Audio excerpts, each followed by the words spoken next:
शिक्षक दिवस के इस समारोह में प्रमुख रूप से भाग लेने वाले केंद्रीय शिक्षा मंत्री श्री धर्मेंद्र प्रधान जी, केंद्रीय शिक्षा राज्य मंत्री श्रीमती अन्नपूर्णा देवी जी, डॉक्टर सुभाष सरकार जी एवं डॉक्टर राजकुमार रंजन सिंह जी, शिक्षा मंत्रालय के अधिकारीगण, विभिन्न केंद्रों पर उपस्थित शिक्षकगण, गणमान्य अतिथियों, आज शिक्षक दिवस के अवसर पर राष्ट्रीय शिक्षक पुरस्कार वितरण समारोह में शामिल होकर मुझे अत्यंत प्रसन्नता हो रही है।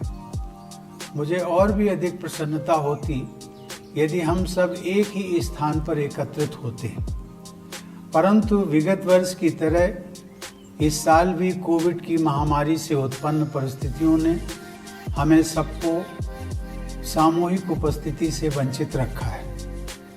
अपने विशिष्ट योगदान के लिए आज पुरस्कार प्राप्त करने वाले सभी शिक्षकों को मैं हार्दिक बधाई और साधुवाद देता हूँ। ऐसे शिक्षकों के विषय में जानकर मेरा यह विश्वास और भी मजबूत होता है कि भावी पीढ़ियों का निर्माण हमारे सुयोग्य शिक्षकों के हाथों में सुरक्षित है।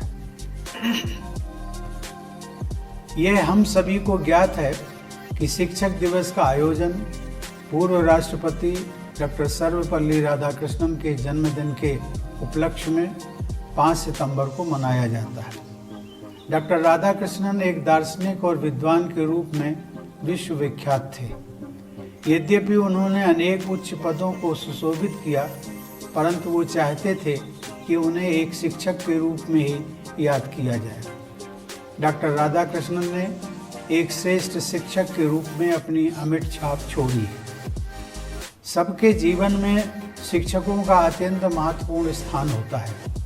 हर व्यक्ति को अपने शिक्षकों की याद आजीवन रहती है। जो शिक्षक स्नेह और निष्ठा के साथ अपने विद्यार्थियों को निखारते हैं, उनके प्रति ऐसे विद्यार्थी सदैव आदर भाव रखते हैं। आज तक मुझे अपने आदरणीय शिक्षकों की याद आती रहती है। मैं स्वयं को सौभाग्यशाली महसूस करता हूँ कि राष्ट्रपति का कार्यभार ग्रहण करने के बाद मुझे अपने स्कूल में जाकर अपने वयोवृद्ध शिक्षकों का सम्मान करने तथा उनका आशीर्वाद लेने का अवसर प्राप्त हुआ था। आप सबके विद्यार्थी भी आप सभी के लिए अपने हृदय में विशेष स्थान रखते हैं, यह मेरा दृढ़ विश्वास है। मेरे पूर्ववर्ती राष्ट्रपति डॉक्टर APJ अब्दुल कलाम एक वैज्ञानिक के रूप में अपनी सफलता का श्रेय अपने शिक्षकों को दिया करते थे।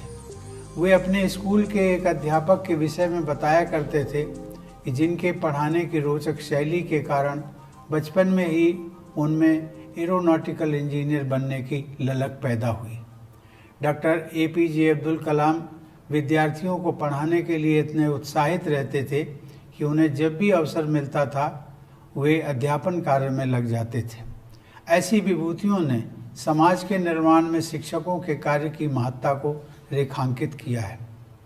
आप सभी अपने विद्यार्थियों में एक स्वर्णिम भविष्य की कल्पना करने और उसके लिए योग्यता अर्जित करने की प्रेरणा जगा सकते हैं तथा उन्हें सक्षम बना सकते हैं ताकि वे अपनी महत्वाकांक्षाओं को पूरा कर सकें। शिक्षकों का कर्तव्य है कि वे अपने विद्यार्थियों में अध्ययन के प्रति रुचि जागृत करें। संवेदनशील शिक्षक अपने व्यवहार, आचरण व शिक्षण से विद्यार्थियों का भविष्य संवार सकते हैं। प्रिय शिक्षकगण, पिछले वर्ष लागू की गई हमारी राष्ट्रीय शिक्षा नीति में भारत को ग्लोबल नॉलेज सुपर पावर के रूप में स्थापित करने का महत्वाकांक्षी उद्देश्य निश्चित किया गया है। विद्यार्थियों को ऐसी शिक्षा प्रदान करनी है जो ज्ञान पर आधारित न्यायपूर्ण समाज के निर्माण में सहायक हो। हमारी शिक्षा व्यवस्था ऐसी होनी चाहिए जिससे विद्यार्थियों में संवैधानिक मूल्यों तथा नागरिकों के मूल कर्तव्यों के प्रति निष्ठा उत्पन्न हो, देश के प्रति प्रेम की भावना मजबूत बने तथा बदलते वैश्विक परिदृश्य में वे अपनी भूमिका के बारे में सचेत रहें। शिक्षकों को इस बात का विशेष ध्यान रखना चाहिए कि प्रत्येक विद्यार्थी की क्षमता अलग होती है, उनकी प्रतिभा अलग होती है, मनोविज्ञान अलग होता है, सामाजिक पृष्ठभूमि व परिवेश भी अलग अलग होता है। इसलिए हर एक बच्चे की विशेष ज़रूरतों, रुचियों और क्षमताओं के अनुसार उसके सर्वांगीण विकास पर बल देना चाहिए। मेरा मानना है कि हर किसी के व्यक्तित्व का निर्माण आरंभ में उसके माता पिता एवं शिक्षकों द्वारा शुरू किया जाता है। हमारी परंपरा में प्रत्येक व्यक्ति को सुयोग्य और प्रत्येक वस्तु को उपयोगी माना गया है। किसी को भी अयोग्य या अनुपयोगी नहीं माना गया है। संस्कृत में एक सुभाषित है, आमंत्रम अक्षरम नास्ति, नास्ति मूलम अनौषधम, अयोग्य पुरुषो नास्ति, योजकः तत्र दुर्लभः। अर्थात ऐसा कोई अक्षर नहीं है जिसके प्रयोग से सार्थक कथन अथवा मंत्र की रचना ना हो सके। ऐसी कोई वनस्पति नहीं है जिसका उपयोग औषधि के रूप में ना हो सके। ऐसा कोई व्यक्ति नहीं है जिसमें योग्यता ना हो, लेकिन इन सब का संयोजन करने वाले व्यक्ति ही दुर्लभ होते हैं। किसी भी समाज में निहित प्रतिभा के संयोजन की प्राथमिक जिम्मेदारी शिक्षकों की ही होती है। एक अच्छा शिक्षक व्यक्तित्व निर्माता है, समाज निर्माता है और राष्ट्र निर्माता भी है। हमारे देश में उत्कृष्ट शिक्षा व्यवस्था के उदाहरण उपलब्ध रहे हैं। लगभग 125 वर्ष पहले पश्चिम के विकसित देशों में शिक्षाविद विद्यार्थियों को शारीरिक दंड देने के विषय में वाद विवाद कर रहे थे तथा spare the rod and spoil the child की सोच को विश्व के प्रमुख शिक्षण संस्थानों द्वारा अपनाया गया था। उस समय गुरुदेव रविंद्रनाथ टैगोर द्वारा स्थापित विद्यालय शांति निकेतन में शारीरिक दंड सर्वथा वर्जित था। गुरुदेव मानते थे कि ऐसे दंड का विद्यार्थियों के कोमल मनोमस्तिष्क तथा व्यक्तित्व विकास पर प्रतिकूल प्रभाव पड़ता है। आज पूरा शिक्षा जगत इस मनोवैज्ञानिक तथ्य को स्वीकार करता है। इस प्रकार भारतीय परंपरा के संवाहक गुरुदेव रविंद्रनाथ टैगोर की शिक्षा संबंधी सोच अत्यंत आधुनिक थी। हमें अपनी परंपरा में निहित आधुनिकता को अपनाना है। आपको यह सदैव ध्यान में रखना है कि भय पर आधारित शिक्षा के मुकाबले प्रेम पर आधारित शिक्षा अधिक कारगर सिद्ध होती है। देवी और सज्जनों, पिछले लगभग 1.5 वर्ष से संपूर्ण विश्व कोरोना महामारी के कारण उत्पन्न हुए संकट से गुजर रहा है। इस परिस्थिति में जब सभी कॉलेज और स्कूल बंद थे, तब भी शिक्षकों ने विषम स्थितियों का सामना करते हुए बच्चों की शिक्षा का क्रम रुकने नहीं दिया। इसके लिए शिक्षकों ने प्रयासपूर्वक बहुत कम समय में ही डिजिटल प्लेटफॉर्म्स का उपयोग करना सीखा और शिक्षा प्रक्रिया को जारी रखा। ऐसे सराहनीय प्रयास करने वाले कुछ शिक्षकों को आज पुरस्कृत भी किया गया है।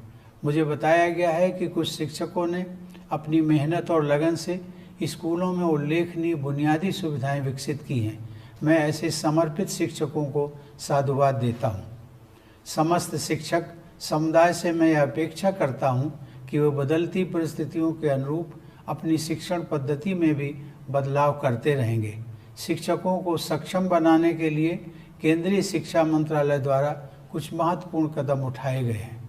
मंत्रालय ने एकीकृत शिक्षक प्रशिक्षण कार्यक्रम निष्ठा का संचालन आरंभ किया है, जिसके अंतर्गत शिक्षकों के लिए ऑनलाइन क्षमता निर्माण के प्रयास किए जा रहे हैं। इसके अलावा प्रज्ञाता अर्थात डिजिटल शिक्षा पर दिशा निर्देश भी एक सराहनीय कदम है, जो कोविड महामारी के संकट काल में भी शिक्षा की गति को बनाए रखने की दृष्टि से गत वर्ष उठाया गया था। इन दिशा निर्देशों के अनुसार ऑनलाइन कक्षाओं के माध्यम से श्रेष्ठ शिक्षा प्रदान करने का रोड मैप साझा किया गया है। विषम परिस्थितियों में भी नए रास्ते तलाशने के लिए मैं केंद्र सरकार के शिक्षा मंत्रालय की पूरी टीम की सराहना करता हूं। मुझे इस बात से प्रसन्नता हुई है कि आज पुरस्कृत किए गए 44 शिक्षकों में 10 महिलाएं शामिल हैं। शिक्षक के रूप में महिलाओं की भूमिका सदैव प्रभावशाली रही है।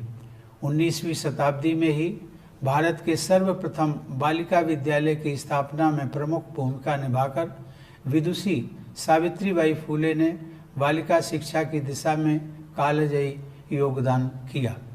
वे स्वयं भी आजीवन शिक्षा प्रदान करने का पवित्र कार्य करती रहीं। बेटियों की शिक्षा को अप्रतिम योगदान देने के लिए ऐसी महान विभूति को मैं हृदय से नमन करता हूँ और आशा करता हूँ कि उनके आदर्शों से अनगिनत लोगों को प्रोत्साहन और प्रेरणा प्राप्त होती रहेगी। अंत में एक बार पुनः मैं सभी पुरस्कृत शिक्षकों को बधाई देता हूँ तथा उनके उज्जवल भविष्य की मंगल कामना करता हूँ। धन्यवाद। जय हिंद।